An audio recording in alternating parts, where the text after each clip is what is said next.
Hi friends, మధ్యాహ్నానికి వచ్చేసి కందిబ్యాళ్ళు already మేము కడిగి పెట్టుకున్నాము. గోంగూర పప్పు చేస్తాంట. గోంగూర కూడా కడిగి పెట్టుకున్నాము.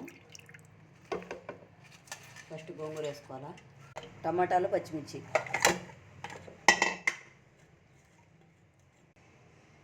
పసుపు, మూత పెట్టి స్టవ్ మీద పెట్టుకోవాలన్నమాట. ఇప్పుడు వచ్చి గోంగూర పప్పు ఆల్రెడీ ఉడికిపోయింది. దీంతో మెత్తగా ఎనిపేయాలి. అందులో కావాల్సినంత ఉప్పు. ఉప్పు అయితే ఇలా ఉడికిపోయిందండి. ఫస్ట్ ఉప్పు వేసి ఎనుపుతున్నాను దీన్ని పప్పు గుత్తితో. ఇప్పుడు వచ్చేసి తాలింపు వేసేయాలా. పప్పు అయితే అయిపోయింది ఆల్మోస్ట్. మేమైతే ఇలా చేసుకుంటాం. మీరు ఎలా చేసుకుంటారో కామెంట్ చేయండి. గోంగూర పప్పు అయితే మాకు నా ఫేవరెట్ ఇది. గోంగూర పప్పు ఇక్కడ దొరకడమే కష్టం. మాకు బెంగళూరులో అపరూపంగా దొరుకుతుంది.